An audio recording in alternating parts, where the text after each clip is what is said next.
Hello everyone, this is आरती चौहान। आज हम करेंगे वर्कशीट नंबर 48 क्लास 10th की मैथ्स की। ये वर्कशीट है 23 अक्टूबर 2020 की डेट में से हमें करना है। हमारी जो वर्कशीट है उसका फर्स्ट क्वेश्चन है, दी गई आलेख या स्थिति में नामांकित कीजिए स्पर्श बिंदु, त्रिज्या और स्पर्श रेखा को। तो यहाँ पे हमें स्पर्श बिंदु बताना है, यानी कि पॉइंट ऑफ कांटेक्ट। तो ये आपका पॉइंट ऑफ कांटेक्ट होगा जहाँ ये लाइन और ये सर्कल आपका मिल रहे हैं, इनका कॉमन पॉइंट।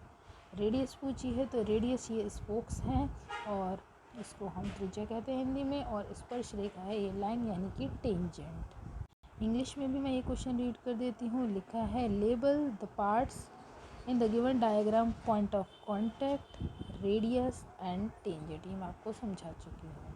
अब आगे है क्वेश्चन नंबर 2। ओ केंद्र वाले वृत्त की दो स्पर्श रेखाएं AB और AC दर्शाइए जिनके स्पर्श बिंदु क्रमशः B और C हैं।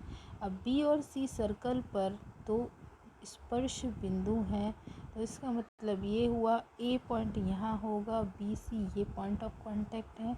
तो इससे स्पर्श रेखाएं इस तरह से ड्रॉ होंगी और ये O सेंटर वाला वृत्त है। तो आपको यही इस क्वेश्चन में करना था। O केंद्र वाले वृत्त की दो स्पर्श रेखाएं आपको ड्रॉ करके बतानी थी। अब हम चढ़ते हैं क्वेश्चन नंबर 3 की तरफ। किसी बिंदु C से वृत्त की स्पर्श रेखा की लंबाई है 8 सेंटीमीटर। तो यहाँ देखिए ये बिंदु C है और इससे वृत्त की स्पर्श रेखा यानी कि ये पॉइंट ऑफ कांटेक्ट हुआ जिस पर ये टच कर रही है, यहाँ तक की दूरी है 8 सेंटीमीटर ये, और केंद्र से इस C पॉइंट की दूरी है 10 सेंटीमीटर। आप उसकी त्रिज्या बतानी है। तो आप ये जानते हैं कि जो त्रिज्या यानी कि रेडियस है वो टेंजेंट स्पर्श रेखा पर लंब होती है, 90 का एंगल बनेगा।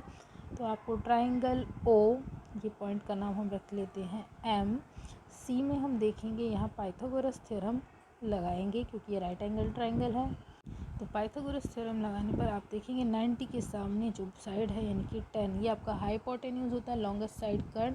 तो 10 का square 8 square plus R square होगा, 8 का स्क्वायर 64, और जब वो 100 में से माइनस होगा तो आपके पास आएगा ये 36, और 36 6 का स्क्वायर होता है। तो यानी कि इसका मतलब हुआ जो रेडियस है वो आपका 6 सेंटीमीटर आ जाएगा। ये ऑप्शन आपका राइट ऑप्शन होगा, इसमें 6 सेंटीमीटर। तो डी ऑप्शन आपका यहाँ पर राइट ऑप्शन है।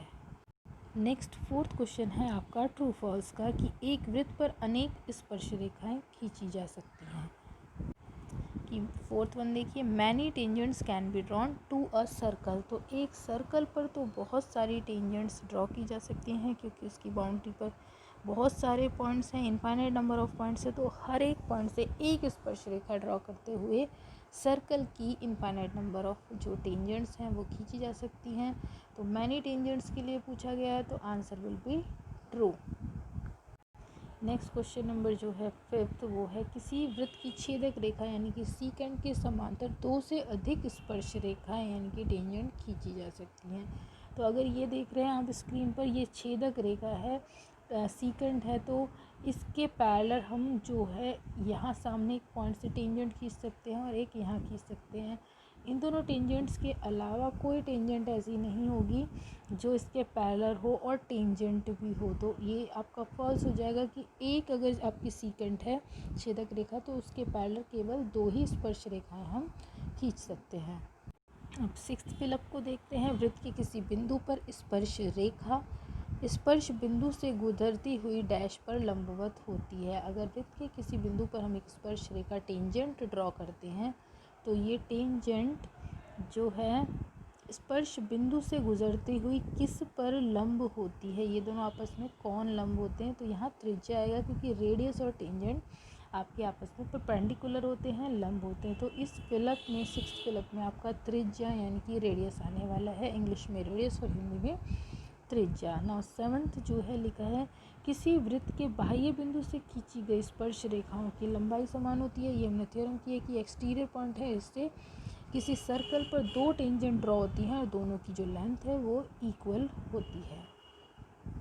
अब आगे देखिए क्वेश्चन नंबर 8। ओ केंद्र वाले वृत्त पर यदि TP और TQ 2 स्पर्श रेखाएं आप फिगर में देख रहे हैं यहाँ पर, तो यहाँ आप देखिए ये टी से 2 टेंजेंट ड्रॉ की गई हैं और सेंटर एंगल अगर 110 है तो आपको टी एंगल निकालना है। तो आपको पता होना चाहिए कि सेंटर एंगल और टेंजेंट्स के बीच में जो एंगल होता है दोनों आपके समपूरक कोण होते हैं, यानी कि सप्लीमेंट्री एंगल्स होते हैं, क्योंकि आपके यहाँ 2 एंगल 90 के होंगे तो बचे हुए 2 एंगल होने चाहिए 180 के सप्लीमेंट्री एंगल, क्योंकि चारों एंगल्स का सम 360 डिग्री होता है। आपके क्वाड्रिलेटरल का इससे भी कर सकते हैं या डायरेक्ट आप 180 सम से भी कर सकते हो। तो ये एंगल हमारा टी एंगल 70 डिग्री का हो जाएगा, 180 माइनस 110। नेक्स्ट क्वेश्चन नंबर 9 है, 2 सकेंद्रीय वृत्त यानी कि कोसेंट्रिक सर्कल्स हैं जिनकी रेडियस 5 और 13 सेंटीमीटर गिवन है। तो हमें बड़े वृत्त की उस कॉर्ड की जीवा की लंबाई फाइंड करनी है जो छोटे वृत्त की टेंजेंट है, यानी कि स्पर्श रेखा है। तो टेंजेंट हम ऐसे ड्रॉ करेंगे और ये बड़े वृत्त की जीवा हो जाएगी। अब क्योंकि टेंजेंट और रेडियस होते हैं आपस में परपेंडिकुलर, तो ये एंगल होगा आपका 90 डिग्री का।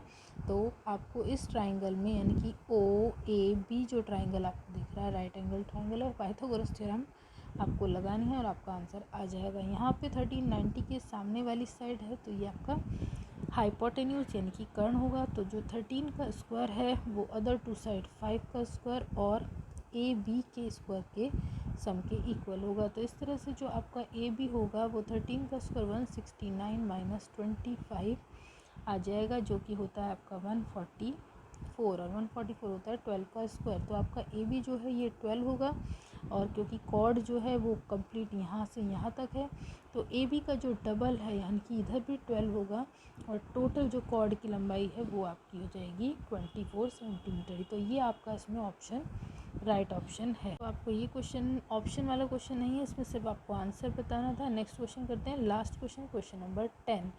दी गई जो आकृति है उसमें जो ये ए सी है आपका 10 सेंटीमीटर गिवन है, तो आपको बी डी की लेंथ बतानी है। तो आप यहाँ देख सकते हैं फिगर में, आप यहाँ देख सकते हैं कि जो आपका ए सी और आप यहाँ देखिए ए बी जो है आपकी ये टेंजेंट है दोनों ही सर्कल के लिए और बी डी की आपको लेंथ फाइंड करनी है, ये टोटल 10 है। तो बी से अगर हम देखें तो 2 टेंजेंट्स यहाँ ड्रॉ हो रही हैं, बी ए और बी डी। तो बी डी की लेंथ बराबर होगी ए बी के, और इसी तरह से बी से इधर दूसरी तरफ टेंजेंट है बी सी और बी डी। तो ए बी जो है वो आपका बी डी के इक्वल होगा, क्योंकि बाह्य बिंदु से स्पर्श रेखाओं की लंबाई बराबर होती है, एक्सटर्नल पॉइंट से टेंजेंट्स की लेंथ इक्वल होती है। इसी तरह से जो आपका बी सी है वो बराबर होगा बी डी के। अब क्योंकि दोनों ही बराबर हैं तो ए बी और बी सी भी आपस में इक्वल होंगे, तो दोनों 5 और 5 सेंटीमीटर के हुए और जो आपका बी डी है वो भी 5 सेंटीमीटर का हुआ। तो ये आपका इस क्वेश्चन का आंसर होगा क्वेश्चन नंबर 10 का।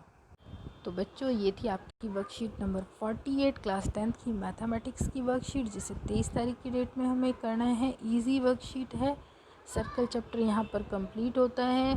प्रैक्टिस सेट था ये, अगर आपको इसमें मेरी क्लासेस अच्छी लग रही हैं और प्रैक्टिस वर्कशीट भी है, वर्कशीट जो है आपको समझ आ रही है, तो मेरे चैनल को लाइक शेयर सब्सक्राइब करना बिल्कुल भी ना भूलें। Thank you for watching my video.